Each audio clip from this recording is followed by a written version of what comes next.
Hey everybody, Beardo here with more of the modern age history of Batman, and this is going to be sort of part one of two parts in which I cover sort of the Alan Grant run of Batman. Now, Alan Grant is someone who, he worked on Detective Comics as well. He's actually probably most famous, as far as Batman goes, for creating the Ventriloquist and Scarface. He actually did that in Detective, not in Batman, so we won't see that here. And I actually really enjoyed the first half of his run the most. The thing that's great about him is he really pushed to open up the Bat family and really build a supporting cast, and we've sort of seen the seeds of that before he started with introducing Tim Drake and things like that, but you're really going to see it, particularly in this video. You'll see a lot more of Batman's cast of characters open up. And then the other thing he did is, I think Alan Grant, more than really any other writer, really did a good job of kind of acknowledging the events of year one. More so than pretty much everyone else. You know, year one happened, and then we jumped right into Jason Todd.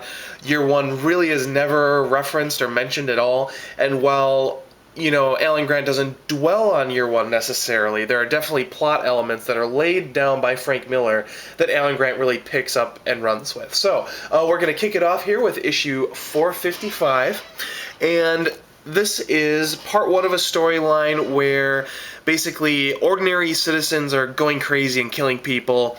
Batman's trying to solve it. Tim Drake is sort of in the background here as someone who, you know, will he be Robin or will he not be Robin? Because as I mentioned a couple of videos ago, you know, he puts on the Robin costume, but he isn't really officially Robin yet, and that's where this story is ultimately headed. So as you can see here on 456, you've got Tim Drake standing before the Robin costume. Batman is very timid about having another Robin again after what happened with Jason Todd. And what ends up happening is the person sort of behind the events of these, you know, ordinary people going crazy ends up being the Scarecrow, and at the end of this he sort of gets the better of Batman, and then in 457 you see sort of a familiar shadowy figure on the cover here. That is of course Robin. This is the issue where Batman really recognizes Tim Drake should be Robin. He should have a Robin at his side. This is also the first time you get to see Tim Drake in sort of the 90s Robin costume that most people, I think, watching this are most familiar with, other than the you know, the the old school Robin where he's just sort of wearing underwear and it's a little bit creepy. Yeah, anyway. Moving on, after we get the official sort of indoctrination of Robin into the Batman mythology again, we get Harold back, who we saw a couple of videos ago as sort of a henchman for the Penguin.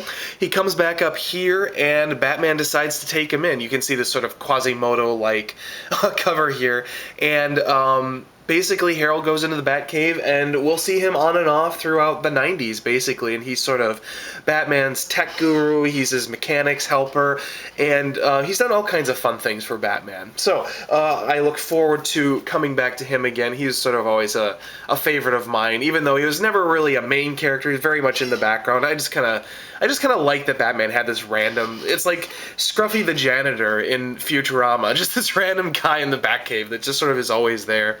Anyway, in addition to expanding out the Bat family, he also expands the supporting characters' lives, and in 459, Alan Grant brings back Sarah Essen of year one.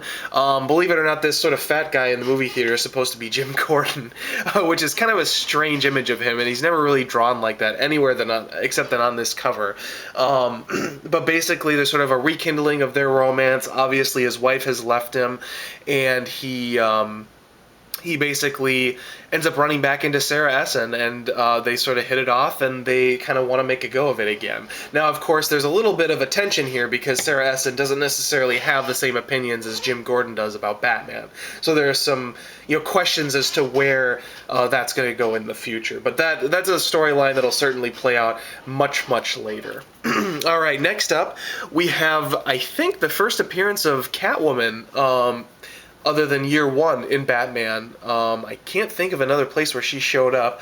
And again, here's where Alan Grant is really sort of taking a stab at, the year one Catwoman. And, the year one Catwoman, as amazing as she was really, in my opinion, never fully realized in the sense that she should have been, at least in the main Batman title. I know she had a mini-series, but I never got to read that. And in here, basically, we have, I believe it's sort of a kidnapping story, and Catwoman gets involved, and then sort of hot on the heels of that, Sarah Essen gets involved, and Vicky Vale gets involved. So you have this cover here with sort of the triumvirate of the women in Batman's life at the moment. One interesting thing I forgot to mention here about 460 is the inking in this is by Tim Sale of Long Halloween fame. Alright, anyway, next storyline kicks off in 462, and this one I actually don't remember a lot of the details of. Batman sort of goes to San Francisco, as you can see on the cover here, and he sort of gets mixed up with sort of these Indian chiefs. Honestly, I remember thinking that it was a little bit, racist against Indians. I don't think intentionally so, but it struck me as very cliche. I don't think it was supposed to be, but again, it just kind of rubbed me the wrong way a little bit for some reason. But at the same time, I'm not an aficionado on these things, so I could certainly be wrong. The thing that is most fun about this particular story arc is in here we get the first modern age appearance and very much the reintroduction of Ace the Bat Hound. So he kind of runs through in this issue. Actually, that's him right there on the cover of issue 463 here.